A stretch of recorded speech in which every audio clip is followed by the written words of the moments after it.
الشيطان الرجيم.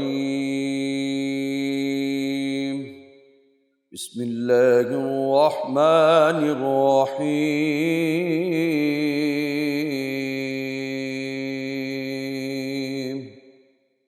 النبي أولى بالمؤمنين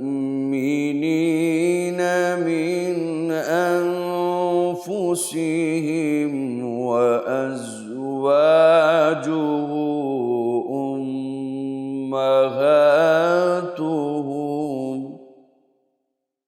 وأولو الأرحام بعضهم أولى ببعض في كتاب الله من المؤمنين والمهاجرين.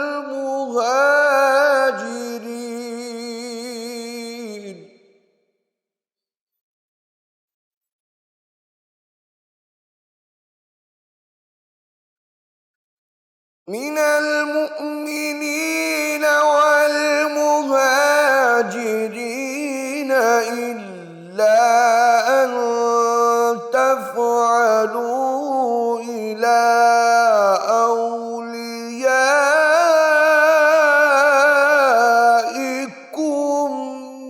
معروفا كان ذلك في الكتاب مسطورا.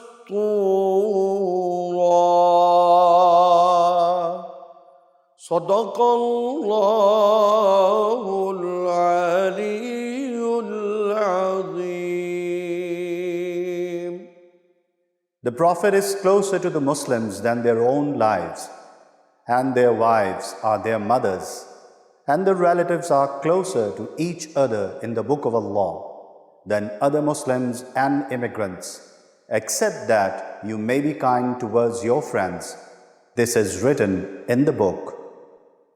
یہ نبی مسلمانوں کے ان کی جانوں سے زیادہ مالک ہیں، اور ان کی بیویاں ان کی مائیں ہیں، اور رشتے والے اللہ کی کتاب میں ایک دوسرے سے زیادہ قریب ہیں بنسبت اور مسلمانوں اور مہاجروں کے، مگر یہ کہ تم اپنے دوستوں پر احسان کرو، یہ کتاب میں لکھا ہے۔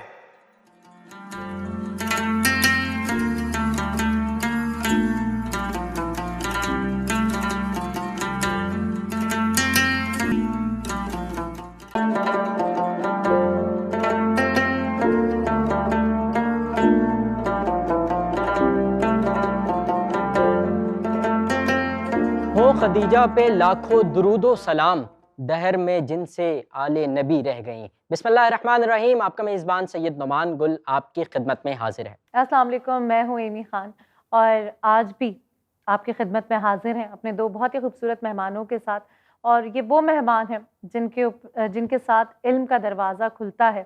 یہ استاد ہیں، دین سکھاتے ہیں، سمجھاتے ہیں، بتاتے ہیں مجھے اور آپ کو، ہماری چھوٹی سی عقل کو وسیع کرتے ہیں، اور یقیناً وہ بہت سارے سوال، وہ بہت ساری باتیں آج ہم ان سے پوچھیں گے اور کریں گے، اور اپنے علم میں تھوڑا بہت اضافہ کریں گے اس ٹرانسمیشن کے ذریعے۔ تو اپنے دونوں مہمانوں کو خوش آمدید کہتے ہیں اور دعوت دیتے ہیں کہ وہ آئیں اور ہمیں جوائن کریں ہمارے اس پیغام رمضان میں۔ آج کی نشست میں ہمارے پہلے مہمان ہیں علامہ محمد حسنین، تشریف لا رہے ہیں۔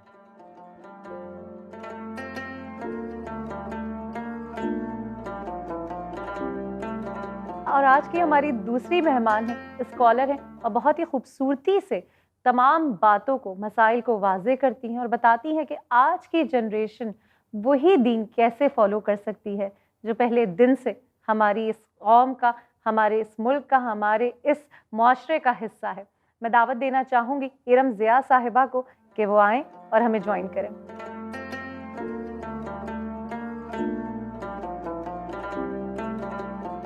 بہت شکریہ آپ دونوں مہمانوں کی آمد کا، اور ارم آپ سے تو بات رہتی ہی ہے، اور جس طرح کہ میں نے بتایا آپ کے انٹرو میں بھی کہ بہت چھوٹی سی بات کو، چھوٹی سی بھی الجھن کو آپ اس طرح بیان کرتی ہیں کہ وہ بہت ہی آسان ہو جاتی ہے۔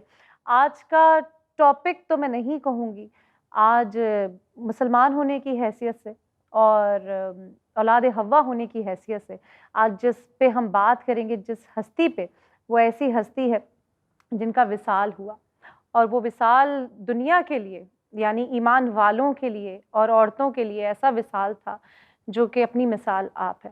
آج بات کریں گے خدیجۃ الکبریٰ کے بارے میں، جن کو لقب دیا گیا آپ صلی اللہ علیہ وسلم نے طاہرہ کا۔ وہ اس ہستی کے بارے میں بات کریں گے جو مجھے، آپ کو، دیکھنے والی اور مسلمان ہر عورت کو سمجھنا بہت ضروری ہے، ہر ماں کو، ہر بیٹی کو، ہر بیوی کو سمجھنا بہت ضروری ہے۔ کہاں سے شروعات کی جائے؟ جی ہاں، مفتی صاحب سے ہی گفتگو کا آغاز کریں گے۔ آپ کیسی تھیں اپنی زندگی میں، اور تجارتی جو ان کا دور رہا ہے، میں جاننا چاہوں گا آغاز میں رسول اللہ صلی اللہ علیہ وسلم کے ملنے سے قبل آپ کیسی ہوا کرتی تھیں، تجارت کے حوالے سے ہو یا ایک معاشرے کے لحاظ سے ہو؟ تو حضرت خدیجۃ الکبریٰ رضی اللہ تعالیٰ عنہا۔ بسم اللہ الرحمن الرحیم۔ ماشاءاللہ بہت زبردست سوال آپ کا۔ ہم دیکھتے ہیں امہات المؤمنین میں سے اماں خدیجہ رضی اللہ تعالیٰ عنہ کا جب ہم ذکر کرتے ہیں، دیکھیں قرآن مجید میں اللہ تبارک و تعالیٰ نے ارشاد فرمایا کہ النبی اولیٰ بالمؤمنین من انفسہم وازواجہ امہاتہم، کہ بے شک نبی کریم صلی اللہ علیہ وسلم تم میں تمہارے مالک بھی ہیں اور تمہاری جانوں سے سب سے زیادہ قریب ہیں، اور ان کی جو امہات ہیں وہ آپ کی ماں ہیں۔ تو آج ہم حضرت خدیجۃ الکبریٰ رضی اللہ تعالیٰ عنہ کا ذکر کرتے ہیں۔ وہ آپ نبی کریم صلی اللہ علیہ وسلم کی زوجہ مبارکہ ہیں، ان کے متعلق وہ ہماری مائیں بھی ہیں، اور وہ ہستی جن کے بارے میں ہم بات کر رہے ہیں کہ جنہوں نے سب سے پہلے اسلام قبول کیا عورتوں میں سب سے پہلے، اور وہ ہستی جو آپ نے سوال کیا کہ اسلام قبول کرنے سے پہلے ان کی زندگی، وہ ایک معزز خاندان سے تعلق رکھتی تھی، اور ان کا قبیلہ اور خانوادہ ایک تجارت کا کام کرتے تھے، اور ایک خوددار عورت۔ اور اس کے بعد جب آپ علیہ الصلاۃ والسلام کی زندگی مبارکہ کو ہم دیکھتے ہیں، اور ان کے پاس ایک وقت ایسا آیا کہ انہوں نے اپنا مال تجارت کے لیے شام کی طرف جب روانہ کیا، تو انہیں اس اپنے قبیلے میں ایسا شخص چاہیے تھا جو ان کا مال شام کی طرف لے کر جائے اور وہاں پر بیچ کر واپس لے کر آئے۔ صحیح۔ اور ایسا شخص کوئی نظر وہاں پر نہیں آ رہا تھا، تو اس ٹائم ان کے خادم نے بتایا کہ یہاں پر ایک محمد نامی شخص ہے جو آپ کا سامان لے کر بھی جا سکتا ہے اور اچھے دام میں بیچ کر واپس بھی آ سکتا ہے، اور اس کو اس قبیلے کے اندر صادق اور امین مانا جاتا ہے۔ جب ان کو یہ پتہ چلا تو انہوں نے پھر یہ ان سے معاہدہ کیا کہ آپ ان کے ساتھ لے جائیں، ان کی تجارت پر دیکھتے ہیں کہ ان کی صدق و امانت کہاں تک ہے۔ اور وہی جو ان کے غلام تھے جب تجارت پر جاتے ہیں اور تجارت سے واپس آتے ہیں، اور کیا کیا قصے وہاں تجارت کے سناتے ہیں کہ یہاں تک بیان کرتے ہیں کہ پوری مارکیٹ کے اندر جب ہمارا سامان آتا بعد میں تھا اور سب سے پہلے ختم ہو جایا کرتا تھا، سبحان اللہ۔ اور جو دام حقیقتاً جو اصلاً اس چیز کا دام ہوا کرتا تھا حضور کریم صلی اللہ علیہ وسلم وہی بیان کرتے تھے، اور اس میں کوئی دو رائے نہیں رکھا کرتے تھے، ایک ہی دام بتا دیا کرتے تھے، اور اسی دام کے انتظار میں لوگ اگلے دن بھی انتظار کرتے تھے کہ کب وہ شخص آئے گا اور اپنا مال یہاں پر رکھے گا بیچنے کے لیے اور ہم خریدیں گے۔ میرے خیال میں تاجروں کے لیے ایک پیغام بھی ہے کہ ایک پیغام بھی ہے بے شک، کیونکہ جب ہم جتنی ہمیں ضرورت ہے اور جتنا نفع ہم اس سے اٹھا سکتے ہیں اس حد تک اٹھایا جائے، نہ کہ زیادتی کی جائے۔ جب ہم کسی بھی چیز پر زیادتی کرتے ہیں تو اس کے جو نتائج ہیں وہ برے آنا شروع ہو جاتے ہیں، لیکن اگر آپ کاروبار کرتے ہیں تو اس کا جتنا منافع حق ہے رکھنے کا اتنا آپ رکھیں گے تو اس کا نتیجہ بہتر ہمارے معاشرے میں اور ہماری زندگی پر بھی مرتب ہوں گے۔ اور اسی وجہ سے جب وہ تجارت سے واپس آتے ہیں اور ان کی خصائص بیان کرتے ہیں ان کے غلام، تو پھر یہ انہوں نے فیصلہ لیا کہ اپنا نکاح حضور صلی اللہ علیہ وسلم کی طرف پیغام بھجوایا، اور حضور نے پھر اس نکاح کو قبول کیا۔ اور حالانکہ یہ بھی آپ بات دیکھیں کہ وہ حضور صلی اللہ علیہ وسلم کی پہلی شادی ہے، اور اس میں اماں خدیجہ کی جو عمر مبارکہ ہے وہ 40 سال ہے، اور حضور نبی کریم صلی اللہ علیہ وسلم کی عمر مبارک 25 سال ہے۔ تو حضور صلی اللہ علیہ وسلم جب شادی کا پیغام آیا تو انہوں نے اس انکار نہیں کیا بلکہ اس کو قبول کیا۔ کیا بات ہے، کیا ہی بات ہے۔ اچھا، یہاں پہ ارم آپ کی طرف آؤں گی، اور یہاں پہ ہمیں یہ درس بھی ملتا ہے کہ خواتین کا تجارت کرنا، کاروبار کرنا، کیونکہ اکثر و بیشتر خواتین جو ہیں وہ اس معاملے میں ان کو سپورٹ نہیں ملتی شوہر حضرات کی طرف سے، بھائیوں کی طرف سے، کہ وہ کاروبار کر سکیں، دین اجازت دیتا ہے۔ اور آپ یہ دیکھیں کتنا خوبصورت رشتہ، کہ مطلب ایک بالکل ایک انجان شخص اور ایک انجان خاتون، ان کا رشتہ جو ہے وہاں سے جڑا اور پھر وہ ایک شادی شدہ زندگی میں تبدیل ہو گیا۔ اعوذ باللہ من الشیطان الرجیم، بسم اللہ الرحمن الرحیم۔ ایمی بہت بڑی ہستی کا ذکر مبارک اس وقت ہم کر رہے ہیں۔ بے شک، اللہ اپنے حبیب پاک کے صدقے میں ذکر کو قبول فرمائے، آمین۔ کیونکہ جو لوگ اللہ کو پسند ہیں تو جب ان کا ذکر کیا جاتا ہے تو وہ بھی میرے رب کو بہت پسند آتا ہے۔ اور یہ میری خوش قسمتی ہے کہ میں حضرت خدیجہ الکبریٰ رضی اللہ تعالیٰ عنہ کے بارے میں کچھ کہہ سکوں۔ دیکھو، جس تجارت کی تم بات کر رہی ہو، پہلی بات یہ کہ یہ دیکھو کہ وہ کر کب سے رہی ہیں۔ ذرا اسلام آنے سے پہلے عرب کا وہ پیچیدہ ماحول دیکھو، جہاں بیٹیوں کو زندہ ہوتے دفنا دیا جاتا ہے۔ اللہ اکبر۔ وہ اس خاندان میں پیدا ہوئیں کہ جہاں نہ صرف ان کو پالا گیا بلکہ ان کو بہت ساری چیزوں کے لیے آزادی دی گئی۔ وہ ڈیسیژن میکر تھیں، ٹھیک ہے، وہ بزنس ویمن تھیں۔ ان کا کانفیڈنس لیول سوچو کیا ہوگا کہ اتنے بڑے بڑے عرب کے سردار جو خواہش مند تھے ان سے نکاح کرنے کے بھی، but every thing depends on حضرت خدیجہ الکبریٰ رضی اللہ تعالیٰ عنہ ڈیسیژن کہ وہ کس کے آگے ہاں کہیں گی اور وہ کس کو پسند فرمائیں گی۔ تو یہ تو میرے رب کا فیصلہ تھا نا کہ سرکار علیہ السلام کی زندگی میں جو پہلی عورت داخل ہوگی وہ حضرت خدیجہ الکبریٰ رضی اللہ تعالیٰ عنہ ہوں گی۔ اور جس لقب کا تم نے ذکر کیا جو سرکار علیہ السلام نے دیا، بیسیکلی وہ لقب بھی جبرائیل امین لے کر آئے تھے، کیا بات ہے۔ اور سرکار علیہ السلام نے آپ کو یہ خوشخبری دی تھی کہ جبرائیل امین یہ لقب لے کر آئے ہوں۔ تو جب جبرائیل امین کچھ لے کے آتے ہیں تو اللہ رب العزت کی طرف سے لے کر بے آتے ہیں شک۔ کہ آپ طاہرہ کہلائی گئی۔ اب تم یہ دیکھو کہ جب میں نے تمہیں یہ بتایا ہے کہ ہم آج بہت امپاورمنٹ کی بات کرتے ہیں، بڑے بڑے بینرز لے کے ہم نکل جاتے ہیں سڑکوں پہ کہ جی ہمارے پاس آزادی نہیں ہے۔ ذرا دیکھیے تو کہ کتنی آزادی ہے، کیسے ماحول میں ایک عورت، تو اس سے ہمیں سب سے بڑی جو ایک سبق ملتا ہے وہ یہ ملتا ہے کہ عورت دنیا کے ہر ماحول میں سروائیو کر سکتی ہے اگر اس کے اندر کردار کی استقامت ہے۔ بہترین حضرت خدیجہ الکبریٰ رضی اللہ تعالیٰ عنہ کا جو کردار ہے اور اس کی جو استقامت ہے، اس نے اس بات پہ مہر لگا دی۔ پھر جب سرکار علیہ السلام سے آپ کا نکاح ہو گیا تو ایک مرتبہ نبی کریم صلی اللہ علیہ وسلم آپ ذرا مکے کے باہر تشریف لے گئے تھے اور آپ نے دیکھا کہ ایک قافلہ بڑے برے حالوں میں بیٹھا ہوا ہے اور ان کے پاس کچھ بھی نہیں ہے، واپس سے آپ بڑے غمگین تھے۔ تو حضرت خدیجہ الکبریٰ رضی اللہ تعالیٰ عنہ نے پوچھا کہ کیا بات ہے، آپ اتنے غمگین کیوں ہیں؟ کہا کہ اب بیوی اتنی مالدار ہے، تو فرما رہے ہیں کہ باہر ایسا قافلہ بیٹھا ہے اور میرے پاس کچھ بھی نہیں ہے کہ میں ان کو کچھ دے سکوں۔ آپ نے کہا کہ جائیے اور مکے کے سارے بڑے سرداروں کو بلا کے لے آئیے۔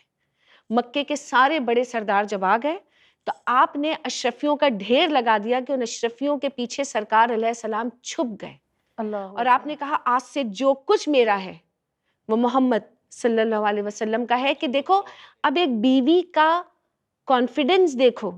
آج کے ہماری جو خواتین ہیں معذرت کے ساتھ، وہ تو اپنی سیلری دینے میں بھی بہت وہ ہوتی ہے کہ میں کماتی ہوں، میں کیوں دے دوں۔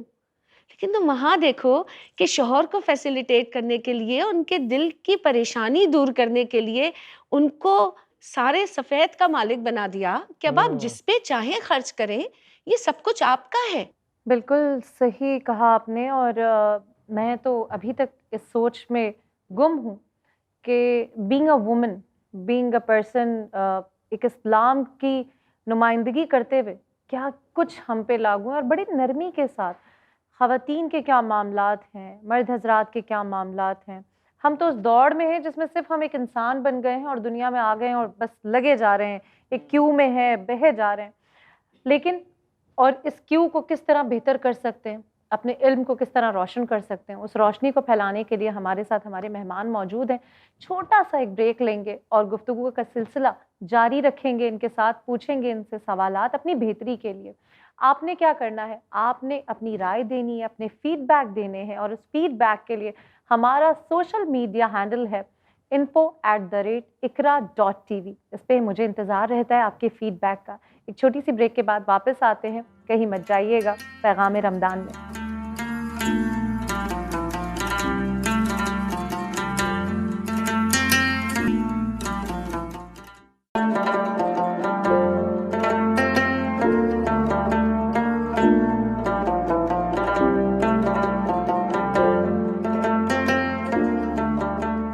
جی بریک کے بعد ایک مرتبہ پھر آپ کو خوش آمدید کہتے ہیں۔ ناظرین، گفتگو کا سلسلہ جاری ہے۔ حضرت خدیجۃ الکبریٰ رضی اللہ تعالی عنہا کے حوالے سے ہم گفتگو کر رہے ہیں۔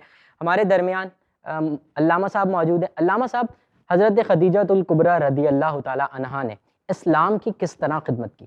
ماشاءاللہ، اگر ہم اماں خدیجۃ الکبریٰ رضی اللہ تعالیٰ عنہا کی زندگی کے متعلق بات کرتے ہیں کہ انہوں نے اپنی پوری زندگی اسلام کے لیے وقف کر دی، اور چند ہی باتیں ان کی زندگی میں سے ہم یہاں پر پیش کرتے ہیں۔ جیسا کہ ایک واقعہ ہم دیکھتے ہیں کہ غار حرا والا، کہ جب آپ علیہ الصلاۃ والسلام کے پاس پہلی وحی نازل ہوتی ہے، تو اس وقت جب آپ علیہ الصلاۃ والسلام غار حرا جاتے ہیں عبادت کرنے کے لیے، تو دیکھیں کہ اس وقت عبادت کے دوران آپ علیہ الصلاۃ والسلام کے پاس کھانا لے کر جانے والی خاتون اماں خدیجۃ الکبریٰ رضی اللہ تعالیٰ عنہا ہے۔ اور اگر آج بھی آپ جائیں تو دیکھیں کہ غار حرا کی جو بلندی ہے وہ کتنی ہے، اور جو وہاں پر زیارت کرنے جاتے ہیں ان کو خود یہ معلوم ہوتا ہے، احساس ہوتا ہے کہ اس وقت اتنی عمر رسیدہ عورت جب اس وقت پتھریلے راستوں پر چل کر حضور کے پاس کھانا لے کر جایا کرتی تھی، اور اس کے علاوہ بھی کئی گوشے ان کی زندگی کے جو انہوں نے اسلام کے لیے وقف کیے ہیں۔ جس طرح ایک کفار نے جب ان سے بائیکاٹ کیا حضور صلی اللہ علیہ وسلم سے اعلان نبوت کے بعد، تو جب گھاٹی ابھی شیبہ کی طرف جب حضور صلی اللہ علیہ وسلم گئے اور وہاں پہ 3 سال تک رہے، اور ایسے مشکلات کے وہ حالات تھے کہ اگر ہم یہاں پہ بیان کرنے تو بیان کرنے جیسے نہیں ہیں، حتیٰ کہ یہاں تک بھی آتا ہے کہ یہ نوبت آ گئی تھی کہ پتے کھا کر گزارا کرنا پڑا تھا۔ تو اور سب سے بڑی ان کی فضیلت بھی یہی ہے کہ جب حضور صلی اللہ علیہ وسلم کی اس انداز سے انہوں نے خدمت کی اور محبت کی، تو آپ دیکھیں کہ آپ علیہ الصلاۃ والسلام نے جب تک ان کے نکاح میں حضرت خدیجۃ الکبریٰ تھی تو آپ علیہ الصلاۃ والسلام نے دوسری شادی نہیں کی۔ اور آپ یہ بھی دیکھیں کہ جب دوسری شادی کس وجہ سے نہیں کی ہوگی، اس وجہ سے شاید کی ہوگی کہ شاید ان کے دل میں یہ بات آ جائے کہ شاید میں اب عمر رسیدہ ہو گئی ہوں یا میری عمر زیادہ ہو گئی ہے، اب حضور صلی اللہ علیہ وسلم نے دوسری شادی کی ہے۔ جب تک حضرت خدیجۃ الکبریٰ رضی اللہ تعالیٰ عنہا کا انتقال نہیں ہوا تھا، تب تک حضور صلی اللہ علیہ وسلم نے دوسری شادی نہیں کی تھی۔ ان کے انتقال کے بعد باقی 10 شادیاں حضور نے کی تھی، تو ٹوٹل ملا کے 11 شادیاں حضور صلی اللہ علیہ وسلم کی بن جاتی ہیں۔ مفتی تو صاحب، اگر ہم بات کریں تو ان کی زندگی تو پوری کی پوری اسلام کے لیے وقف کی ہوئی مثال ہے، ایسی مثال ہے ارم، جیسے کہ مفتی صاحب نے بتایا، اور آپ ماشاءاللہ اسکالر ہیں، جانتی ہیں، سمجھتی ہیں اور سمجھاتی ہیں۔ آپ کو کیا لگتا ہے کہاں اماں خدیجہ، ان کی مثال، ان سے چلتی ہوئی آتی ہوئی نسلیں، پھر ہم آپ آج کا دور، آج کی بیوی، آج کی عورت کن مسائل میں پھنس گئی ہے؟ کیوں نہیں وہ معاملات ہم جوڑ پاتے ہیں زندگی کے، جو ایک بڑی مثال ہے، دنیا سیکھتی ہے ان سے۔ امی، ابھی جیسے مولانا صاحب نے ذکر کیا کہ جب سرکار علیہ السلام کے اوپر وہ کڑا وقت آیا کہ مکے والوں نے آپ کو مکے سے نکال دیا، اور آپ نے جس گھاٹی میں پناہ لی اس کا نام تھا شب ابی طالب، وہ حضرت ابو طالب کی پراپرٹی تھی۔ تو شب ابی طالب میں جب جا کے وہ مسلمان جو اسلام لا چکے تھے وہ رہے ہیں، تو حضرت انس بن مالک رضی اللہ تعالیٰ عنہ فرماتے ہیں، میں صرف یہ بات اس لیے بتا رہی ہوں کہ وہاں تکالیف کیا تھی، کہ ایک مرتبہ رات کے وقت بھوک کی شدت سے میں گھاٹی میں گھوم رہا تھا اور میرے پیر سے کوئی نرم چیز ٹکرائی اور میں نے اٹھا کے وہ کھا لیا، اور باخودہ میں آج تک نہیں جانتا کہ وہ کیا تھا۔ مطلب دیکھو کن پریشانیوں کا شکار تھیں آپ، اور اسی میں آپ بیمار ہوئی تھیں، اور جب کچھ ایگریمنٹس ہوئے اور ٹریٹیز ہوئیں اور کچھ اور سردار انوالو ہوئے اور یہ 3 سال کا دور ختم ہوا، تو پھر حضرت خدیجہ الکبریٰ رضی اللہ تعالیٰ عنہا نے دنیا سے منہ موڑا، پردہ فرمایا، اور سرکار علیہ السلام کے لیے وہ بہت غم کی بات تھی۔ ہم جب حضرت خدیجہ الکبریٰ رضی اللہ تعالیٰ عنہا کی بات کرتے تو ہم سمجھتے ہیں کہ بہت امیر رئیس خاتون، سرکار علیہ السلام سے نکاح فرمایا، بڑی شاندار زندگی ہوگی، غلام بھی ہے، حضرت زید بن حارثہ جو سرکار علیہ السلام کے منہ بولے بیٹے بنے، جنہیں لوگ زید بن محمد کہتے تھے، پھر اللہ تعالیٰ کی طرف سے وحی آئی کہ آپ نام نہیں بدل سکتے، تو وہ دوبارہ سے زید بن حارثہ ہو گئے، وہ غلام آپ کو دینے والی حضرت خدیجہ الکبریٰ رضی اللہ تعالیٰ عنہ۔ لیکن ذرا اس پریشانی کے 3 سال دیکھو کہ اس میں پھر میں نے جیسے تمہیں کہا نا کہ حضرت خدیجہ الکبریٰ مثال ہے کردار کی، استقامت کی، کہ اس شب ابی طالب میں بھی اپنے شوہر کے ساتھ کھڑی رہیں، ان کا حوصلہ بڑھاتی رہیں، ان کو اس بات کا احساس دلاتی رہیں کہ آپ اللہ کے نبی ہیں، آپ سچے ہیں، آپ کی یہ پریشانیاں دور ہوں گی، یہ چھوٹی موٹی جتنی بھی آزمائشیں ہیں، یہ کڑا وقت گزر جائے گا۔ اور آج کی ہماری ایک بیوی جو ہے، بڑی معذرت کے ساتھ، کہ اگر وہ کوئی سوٹ پسند کرتی ہے اور شوہر اسے نہیں دلا پاتا تو وہ کہتی ہے تم تو میری کوئی ذمہ داری پوری ہی نہیں کر سکتے۔ تو بات یہ ہے کہ ہمارے لیے بڑی ایگزامپلز موجود ہیں اور ہمیں ان سے مستفید ہونا چاہیے، کیونکہ دیکھو میں ہمیشہ یہ کہتی ہوں ایمی کہ اللہ نے عورت کو بڑے ملٹی ٹاسک کے ساتھ پیدا کیا ہے، اور میرا ہمیشہ یہ کہنا ہے کہ ہم خواتین جو ہیں وہ ریشم میں لپٹا ہوا فولاد ہیں۔ کیا بات تو ہے، اپنی اس اسٹرینتھ کو پہچانیے کہ آپ ریشم میں لپٹا ہوا ہے لیکن فولاد ہیں، تو یو کین ڈو ونڈرز۔ اور ایگزیکٹلی اپنا رخ اور اپنی سمت ہمیشہ اپنا قبلہ درست رکھیے تو آپ دنیا کو بدل سکتی ہیں، بالکل آپ سمندروں کے اور دریاؤں کے رخ موڑ سکتی ہیں، کیونکہ میرے رب نے اپنے محبوب حضرت محمد مصطفیٰ صلی اللہ علیہ وسلم کو پہلا دلاسا جو دلوایا وہ حضرت خدیجہ الکبریٰ رضی اللہ تعالیٰ عنہ کے ساتھ دلوایا، کہ ان کو وہ ٹھنڈک، وہ دلاسا، وہ یقین دینے والی کون تھی؟ آپ حضرت ابو طالب کے پاس نہیں گئے، آپ حضرت علی کے پاس نہیں گئے، آپ نے آ کے وہ سب کچھ، جیسے بھی آئے تھے نا کہ میاں بیوی ایک دوسرے کا لباس ہے، تو اپنے وہ دل کی بات اپنی بیگم کو بتائی، اپنی زوجہ کو بتائی، اور انہوں نے جس طریقے سے پھر وہ اپنے رشتہ دار کے پاس لے کے گئی اور ان کو یقین دلایا کہ آپ کے ساتھ کچھ برا نہیں ہو سکتا۔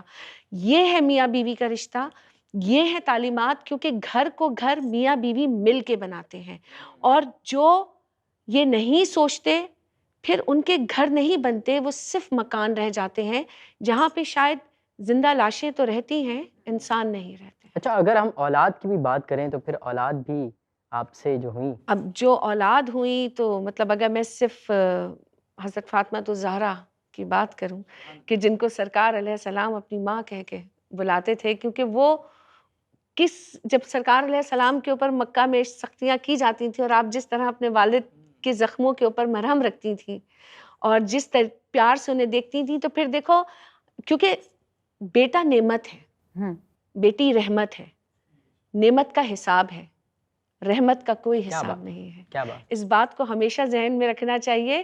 تو آپ کی اولاد بھی ظاہر ہے ساری نسلیں پھر ان سے چلی ہیں، ساری زندگیاں ان سے سنوری ہیں، تو اللہ میں سمجھتی ہوں ہر عورت کو وہ استقامت نصیب کرے، اس کے کچھ چھینٹے نصیب کر دے جو حضرت خدیجہ یہ الکبریٰ فیض کا رضی جو اللہ تعالیٰ سلسلہ عنہ شروع کے ہوا وہیں کردار سے میں۔ وہ عزت اور تکریم تو دیکھیں کہ جب حضرت فاطمہ رضی اللہ تعالیٰ عنہ داخل ہوتی ہیں گھر میں تو حضور ان کی تکریم کے لیے کھڑے ہو کیا جاتے ہیں۔ بات، یہ عورت کا مقام حضور صلی اللہ علیہ اور یہ وسلم۔ تمام چیزیں ملتی بھی حضرت خدیجہ سے ہیں ہاں جا بے کر، کیا شک، بات، کیا بات، بالکل ایسے ہی ہے۔ اور بہت ساری چیزیں تو وہی بات ہے کہ ہم پتہ نہیں کس نفسا نفسی میں گم ہو گئے ہیں۔ مفتی صاحب، میں آپ سے یہاں جاننا چاہوں گی ایک عورت کا مقام، ایک جیسے کہ ابھی ارم نے بتایا اور دین ہمیں سکھاتا ہے، مثالیں ہیں، سمجھنے کی بس ضرورت ہے، طلب کی ضرورت ہے۔ ایک عورت کا کیا مقام ہے؟ کہتے ہیں ماں کے آگے آپ اف نہیں کر سکتے، والدین کے آگے آپ اف نہیں کر سکتے، لیکن ہماری سوسائٹی میں یہ کہا جاتا ہے، جس مذہب سے ہم تعلق رکھتے ہیں، کہ تم عورت ہو، مردوں کی شانش مطلب مردوں کو آپ بیٹ ہی نہیں کر سکتے، جبکہ بیٹ ہے ہی نہیں، یہ خوبصورت سا رشتہ ہے۔ جی ہاں، تو کیا ہے ہمارا؟ دیکھیں جب ہم بات کرنے پر آتے ہیں نا کہ ایکول ہے مرد اور عورت، یہاں پر مسئلہ خراب ہو جاتا ہے۔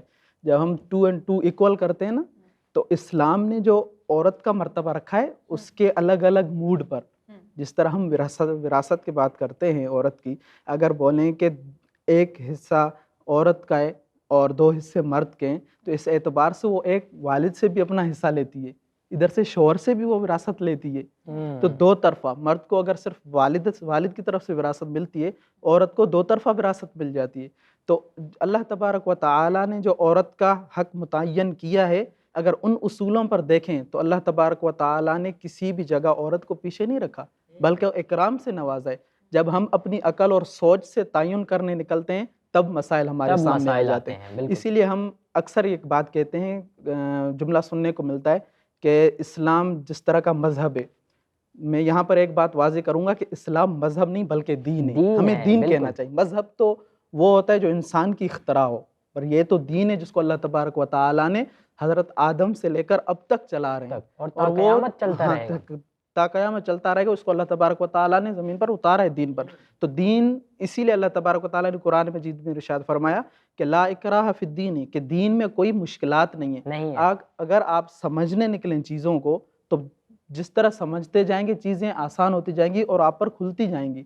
جب ہمیں نالج نہیں ہوتا دین کے متعلق تب ہمیں پریشانی کا، کیونکہ ہماری نوعیت یہ بن چکی ہے کہ جو ہمیں ڈائریکٹ چیز اچھی لگتی ہے وہ ہم پسند کر لیتے ہیں، اور جو ہمارے مائنڈ کے حساب سے اچھی درست نہیں لگتی وہ ہم نہیں کیچ کرتے اس کو، کیونکہ جتنا ہمارے پاس نالج ہے اس حساب سے ہم چیزوں کو بالکل۔ اور پرسیو وہ کرتے ہیں۔ کہتے ہیں نا کہ دین کی بھی ہم بعض دفعہ شاپنگ کرنے لگے، جو پسند آئے وہ اپنے لیے لے لو، جو نہیں پسند آئے وہ چھوڑ دو، اور پسند بالکل آ رہا ہے اور آئے گا، اور انشاءاللہ آتا ہی رہے گا، معاملہ ہی ایسا ہے۔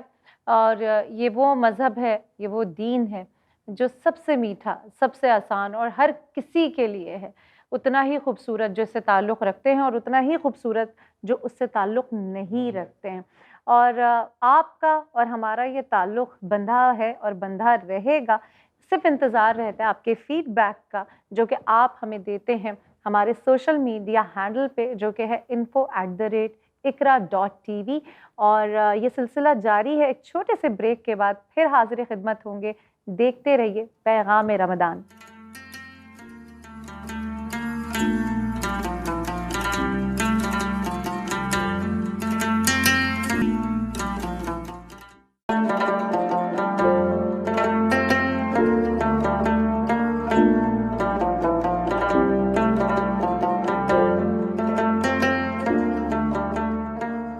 جی ناظرین، آپ کا خیر مقدم ہے، پروگرام چل رہا ہے پیغام رمضان، گفتگو ہو رہی ہے حضرت خدیجۃ الکبریٰ رضی اللہ تعالیٰ عنہا کے حوالے سے۔ اچھا ارم صاحبہ، میں بالکل اختتامی مراحل میں ہے پروگرام، تو میں آخری میں یہ پوچھنا چاہوں گا، آج کی جو خواتین ہمیں دیکھ رہی ہیں ان کے لیے کیا پیغام ہے کہ حضرت خدیجۃ الکبریٰ رضی اللہ تعالیٰ عنہا کو سامنے رکھتے ہوئے کن چیزوں کو اپنائیں؟ نعمان، دیکھیں کہ جب اللہ رب العزت نے، میں نے جیسے یہ کہا کہ ایک رشتے میں میاں بیوی کے زہر باندھ دیا، اور آپ ماں بھی تھیں، آپ بیوی بھی تھیں، آپ سرکار علیہ السلام کی بہترین کمپینین تھیں، کہ حدیث شریف میں اور جو واقعات ہمیں ملتے ہیں کہ سرکار علیہ السلام نے ہمیشہ اس بات پہ ایڈمٹ کیا کہ اللہ رب العزت نے انہیں جوان بیویاں ضرور عطا کی، لیکن حضرت خدیجۃ الکبریٰ رضی اللہ تعالیٰ عنہ سے بہتر بیوی عطا نہیں کی۔ تو ایک نبی صلی اللہ علیہ وسلم ایک عورت کے کردار کو اس بلندی پہ پہنچا رہے ہیں، تو سوچیں کہ وہ خاتون کیسی ہوں گی۔ ہمارے لیے تو دروازے کھلے ہوئے ہیں، مسئلہ میں سمجھتی ہوں ہماری بدقسمتی ہے کہ ہم شاید ویسٹرنائز ہو کر اور چیزوں کو سمجھنا چھوڑ چکے ہیں۔ ہم چاہے دیکھو دنیا کے کسی بھی ملک میں رہیں، مسلمان ایک امہ ہے، ٹھیک ہے، چاہے میں پاکستان میں ہوں، چاہے میں یورپ میں ہوں، میں امریکہ میں ہوں، میں کسی افریقن کنٹری میں ہوں، میں مڈل ایسٹ میں ہوں، I am the part of that particular امہ، اور میری جیت یہی ہے، میری اس دنیا میں آنے کا مقصد اور کامیابی یہی ہے کہ میں زندگی ویسے گزاروں جیسی کہ میرے رب کو پسند ہے۔ اور اب میں یہ سوچوں کہ مجھے آسانی چاہیے، تو آسانی مجھے ملے گی ان کرداروں میں، کہ دیکھو حضرت خدیجۃ الکبریٰ رضی اللہ تعالیٰ عنہا کے کردار کو دیکھتے ہوئے جو دوسری صحابیات جب سرکار علیہ السلام مدینے میں تشریف لے آئے اور آپ کی زندگی میں دوسری ازدواج آئیں، تو وہاں پہ بھی میں تمہیں بتاؤں کہ کچھ صحابیات ایسی تھیں کہ جو کماتی تھیں اور ان کے شوہر پڑھا کرتے تھے، کیا بات ہے، وہ پورے ان کے خرچے اٹھاتی تھیں۔ ایک مرتبہ وہ سرکار علیہ السلام کے پاس تشریف لائیں کچھ صحابیات، اور کہا کہ یا رسول اللہ صلی اللہ علیہ وسلم، ہم جو کماتے ہیں وہ اپنے بچوں پہ، شوہر پہ خرچ کر دیتے ہیں، ہمارے پاس تو اتنا بھی نہیں ہے کہ ہم صدقہ کر سکیں۔ آپ نے فرمایا، اب دیکھو اللہ نے عورت کو فضیلت کتنی دی ہے، تو یہ آج کی عورت کے لیے بھی پیغام ہے۔ آپ نے فرمایا کہ تم جو کچھ اپنے گھر پہ اور اپنے بچوں پہ خرچہ کرتی ہو اس کا تمہیں ثواب ہے، اور وہ تمہاری طرف سے صدقہ بھی ہے۔ تو میری وہ تمام بہنیں کہ جو اپنے ہسبینڈ کا ہاتھ بٹاتی ہیں اور گھر میں خرچہ کرتی ہیں اپنے بچوں کی پرورش میں، اپنے شوہر کی دلجوئی میں، تو وہ اللہ رب العزت کی طرف سے دوہرا ثواب پا رہی ہیں. اللہ وہ اکبر. صدقہ بھی کر رہی ہیں اور سبحان وہ اللہ. اس میں پارٹیسپیٹ بھی کر رہی ہیں. اسی لیے صدقے کو واجب قرار دے دیا گیا، کیونکہ صدقہ تو ایک مسکراہٹ بھی ہے، صدقہ تو ایک میٹھی بات بھی کیا ہے، بات. صدقہ تو ایک رحم کی نظر بھی ہے، سبحان اللہ. صدقہ تو راستے سے پتھر ہٹا دو تو وہ بھی ہے، سبحان صدقہ اللہ. تو خاموشی سے کسی کے کان میں اس کی غلطی بتا دو، نہ کہ آپ اس کو ڈھنڈورا پیٹو، تو وہ بھی ہے. سبحان تو اللہ. ہم حضرت خدیجۃ الکبریٰ، کیونکہ آج ہم انہی کی گفتگو کر رہے ہیں، اور اسلام میں آپ پہلی مسلمان خاتون کہ سب سے پہلے آپ کو دیکھو یہ کتنا بڑا شرف ملا کہ سب سے پہلے جو اسلام لائیں وہ حضرت خدیجۃ الکبریٰ رضی اللہ تعالیٰ عنہا لائیں، بغیر کوئی سوال کیے لائیں. تو جب شوہر ایک مذہب کو انٹروڈیوس کر رہا ہے اور اس کی بیوی نے کہا کہ I am standing with you, تو وہ 1 سے 2 ہو گئے. کیا بات. اور جب 2 سبحان ایک اللہ. ساتھ کر دیے سبحان جاتے ہیں اللہ. تو ہم اردو میں کہتے ہیں کہ 1 اور 1 ہمیشہ 11 ہوتے ہیں. 11 تو ہوتے ہیں. پہلی اسٹرینتھ تو وہیں بن گئی. تو آج چاہے ہم کسی خطے کی عورت ہوں، جب اللہ نے ایک رشتے میں جوڑ دیا تو شوہر کی عزت کرنا ہماری ذمہ داری ہے، شوہر کا پردہ رکھنا ہماری ذمہ داری ہے. اگر وہ کم بھی کما رہا ہے تو اس کو ذلیل کرنے سے بہتر ہے کہ اللہ سے دعا کیجئے کہ اس کی آمدنی میں اضافہ ہو، آپ کی آمدنی میں اضافہ ہو، اور آپ عزت کے ساتھ اپنے گھر کو چلائیں. اور سب سے بڑی بات یہ کہ اپنے شوہر پہ احسان نہ لا دیں کہ آپ گھر میں کیا کرتی ہیں. وہ ٹھیک ہے، دیکھو یہاں میں ایک بات اور مینشن کر دوں کہ بیوی کی کمائی پہ اگر بیوی خرچ نہیں کرنا چاہتی تو شوہر کا کوئی حق نہیں ہے. Let it be clear. وہ اسے یہ بائی فورس نہیں کہہ سکتا کہ تم یہ پیسے مجھے ہی دو. وہ چاہے اس کو پھاڑ کے پھینک دے، چاہے اپنے ماں باپ پہ خرچ کر دے، کسی کو بھی دے دے. ہسبینڈ کین ناٹ آسک ہم کہ تم یہ مجھے دے دو.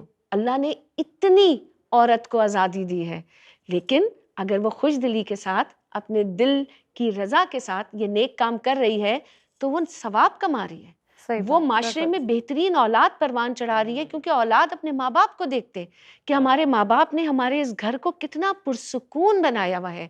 تو آپ نسلیں سنوار رہی ہیں، اور حضرت خدیجۃ الکبریٰ رضی اللہ تعالیٰ عنہا کا کردار ہمارے سامنے ہے. آپ حضرت خدیجۃ الکبریٰ بھی ہیں، آپ طاہرہ بھی ہیں، آپ سرکار علیہ السلام کی پہلی محبت بھی ہیں، آپ سرکار علیہ السلام کا پہلا دلاسا بھی ہیں.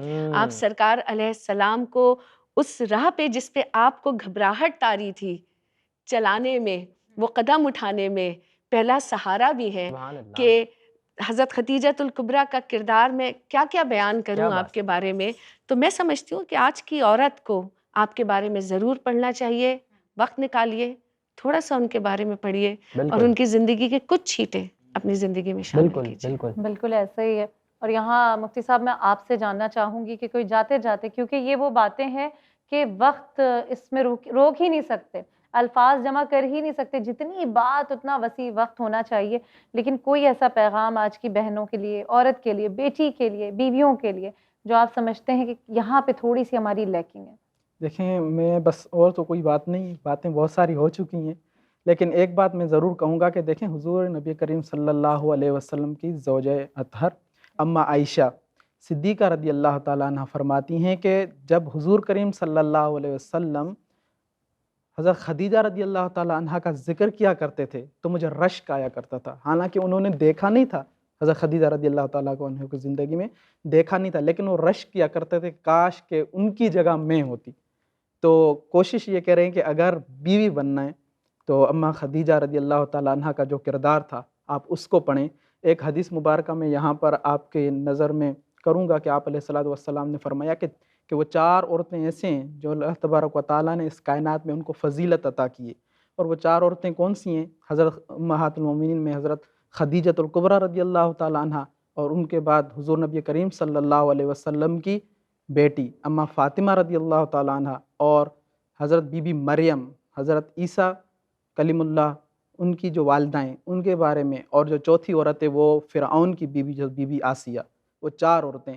تو میں یہاں پر یہ پیغام دوں گا کہ ان 4 عورتوں کی جو زندگی ہے آپ کسی نہ کسی ایک کی پڑھنی تو 4 کی چاہیے، ورنہ زندگی میں ان 4 عورتوں میں سے کسی ایک کی زندگی پڑھ کر اس پر عمل کریں، آپ کی زندگی سنور جائے گی. بہت بہت شکریہ، بہت بہت شکریہ علامہ محمد حسنین صاحب، تشریف لائے پروگرام اختتامی مراحل میں. آپ کا بھی شکریہ ارم صاحبہ، آپ بھی تشریف لائیں اور اسی طرح شفقت کے ساتھ گفتگو کرنا، شگفتہ گفتگو آپ کی جو ہمارے ناظرین سنتے ہیں اور یقیناً دلوں میں اتر جاتی ہیں باتیں۔